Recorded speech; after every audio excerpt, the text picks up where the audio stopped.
पे चुनाव इंटरेस्टिंग हो सकता है वो है बिहार और महाराष्ट्र। थोड़ा उस पर बात करूंगा।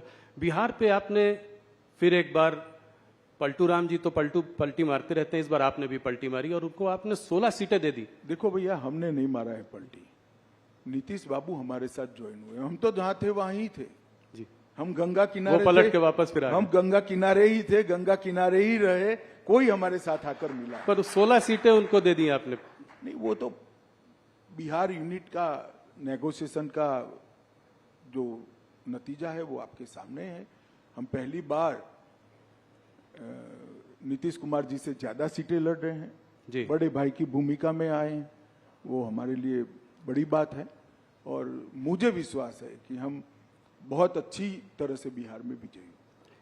5 सीट चिराग पासवान जी को दी, पर पशुपति पारस को आपने डंप कर दिया। कोई उनके संग भी समझौता हो सकता है? अभी उन्होंने रिजाइन भी कर दिया आपकी मंत्रालय मिनिस्ट्री। अब समझौते की गुंजाइश नहीं रही, कम रह गई है, लगभग नहींवत है।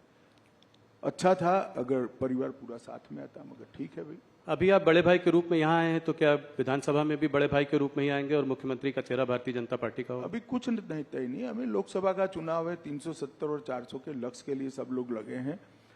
विजयी होने के बाद आगे का रणनीति हम बनाएंगे। इस बार देखा है बिहार में आपने और छोटी पार्टियों को भी साथ में ले लिया। यही रुख जो है महाराष्ट्र में भी देख रहे हैं। अगर महाराष्ट्र में देखें तो आप पहले आप शिंदे जी को लाए, उसके बाद अजीत पवार आए, आज कल आपसे राज ठाकरे भी मिलकर गए हैं। तो कितनी सीटों का आपको, पिछली बार 41 सीटें थी आपकी 48 में, क्या उससे ऊपर हम 41 से ज्यादा सीटें महाराष्ट्र में जीतेंगे। और ये जो घमंडिया गठबंधन प्रचार कर रहा है, पार्टियां तोड़ी, पार्टियां हमने नहीं तोड़ी है। शिवसेना तोड़ने का काम उद्धव ठाकरे के पुत्र प्रेम ने किया है। अगर वो एकनाथ शिंदे को उनका उचित सम्मान देते तो शिवसेना न टूटती। और एनसीपी तोड़ने का काम शरद पवार जी की पुत्री प्रेम ने किया है। अगर वो अजीत पवार को उनका उचित सम्मान देते तो आज वो उनके साथ ही होते, हमारे साथ थोड़ी ना आते। वो तो सरकार में थे सब। मगर जब आप पुत्र पुत्री के मोह में अंध हो जाते हो तब पार्टियां टूटती है। इसका आरोप हम पर नहीं लगाना चाहिए। कितनी सीटों पर लड़ेंगे आप? 30 के आसपास आप क्या क्या डिवीजन हुआ है? अभी तय नहीं हुआ है, मगर स्वाभाविक रूप से महाराष्ट्र में हम सबसे बड़ी पार्टी होगी। और उसके बाद शिंदे और उसके शिंदे सेना और उसके बाद अजीत पवार। हाँ, कमोबेश यही होगा। कह रहे हैं लोग नंबर ऑफ सीट अभी तय नहीं हुई। पंजाब में क्या है? अकाली दल से कभी हाँ कभी ना बातचीत, कहीं कोई एग्रीमेंट कुछ हुआ है? कैप्टन अमरिंदर सिंह और ये आप जिस तरह से सवाल पूछे, कभी हाँ कभी ना, कभी हाँ कभी ना है ही नहीं। अभी नेगोशिएशन चल रहा है। तो नेगोशिएशन में तो एक ऑफर होती है, हम काउंटर ऑफर देते हैं, वो काउंटर ऑफर देते हैं, हम ऑफर देते हैं। ये चलता है, इसको हाना में नहीं देखना चाहिए। तो उम्मीद है कि मुझे लगता है 2-3 दिन में स्थिति स्पष्ट हो जाएगी। पर आप लोग चाहते हैं कि साथ में लड़ें, ये स्वाभाविक। हम तो चाहते हैं कि हमारे एनडीए के सारे साथी हमारे साथ हो, फिर से एक बार सारा एनडीए संपूर्ण बने। परंतु भारतीय जनता पार्टी का उचित हिस्सा और हमारे कार्यकर्ताओं का सम्मान, वो भी हमारी चिंता का विषय होता है। तो हरियाणा में दुष्यंत चौटाला से बाद में फिर से समझौता हो सकता है? दरवाजे बंद नहीं है, एनडीए में रह सकते हैं।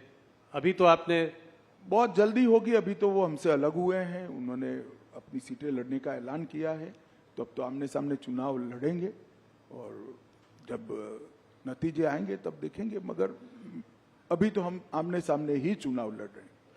2-3 सवाल इन्हीं मुद्दों पर और प्रदेशों पर। और आंध्र प्रदेश और तेलंगाना में आप इस बार अपनी पोजीशन को कैसे देखते हैं? क्या पिछली बार से स्ट्रांग रहेंगे आप तेलंगाना में? निश्चित रूप से जिस प्रकार का स्वागत पलक पावड़े बिछाकर दक्षिण भारत की जनता मोदी जी का कर रही है, वो भारतीय जनता पार्टी के लिए उत्साहवर्धन करने वाली बात है।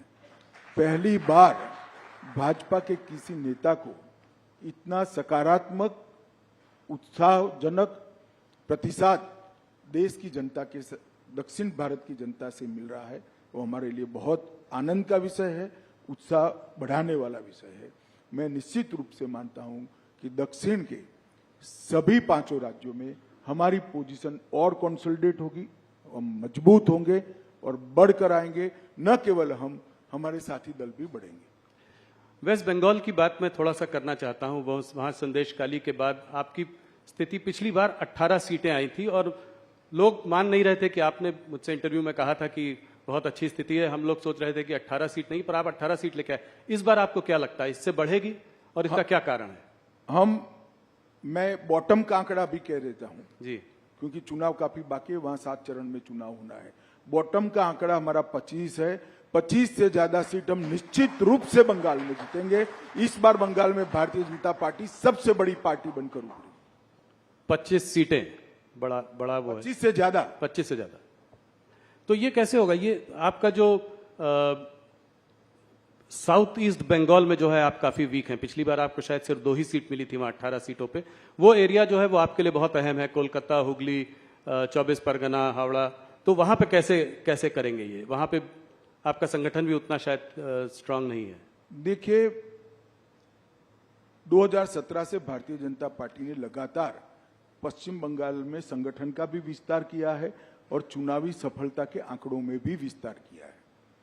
2017 से लगातार हम बढ़ते ही जा रहे हैं। विगत विधानसभा चुनाव की मैं बात करूं, हम 2 लोग थे, 77 हो गए। बहुत बड़ी जंप है। Congress 0, communist party 0। आज prime opposition Bharatiya Janata party वहां बनी हुई है। हमारी 2 लोकसभा की सीटें थी, 14 में, 19 में 18 हुई और इस बार हम 25 से काफी आगे निकलेंगे, ये मेरा विश्वास है। बंगाल की जनता 1 करोड़ों रुपया जो पकड़ा गया है, इसमें ईडी पर सवाल नहीं उठाती है, ममता जी पर सवाल उठाती है कि रुपया कहां से आता है, रुपया किसका है। ये रुपया बंगाल की गरीब जनता का रुपया है भैया। वहां पर मोदी जी की योजनाएं नीचे नहीं पहुंच रही है। डर है उनको कि इस योजना से मोदी जी लोकप्रिय हो जाएंगे। क्या दोष है बंगाल के गरीब लोगों का? क्यों 5 लाख तक का उनको स्वास्थ्य की सुविधाएं नहीं मिल रही? क्यों अनाज उनका कालाबाजारी में बेचा जा रहा है? क्यों नल से जल की योजना वहां ठीक से इंप्लीमेंट नहीं हो रही? क्यों अब तक सीए से इनको महरूम रखा गया? केवल और केवल वोट बैंक की पॉलिटिक्स के कारण, भ्रष्टाचार के कारण। भ्रष्टाचार उनका उजागर हो चुका है। बंगाल की जनता के सामने ममता जी एक्सपोज हो चुकी है। एक महिला मुख्यमंत्री के शासन में जिस तरह से संदेशखाली में सालों तक बहनों माताओं पर अत्याचार होते रहे और उनके पार्टी के नेताओं के द्वारा होते रहे, सुप्रीम कोर्ट और हाई कोर्ट को दखल करने पड़ते, तब जाकर अरेस्ट करते हैं। शर्म।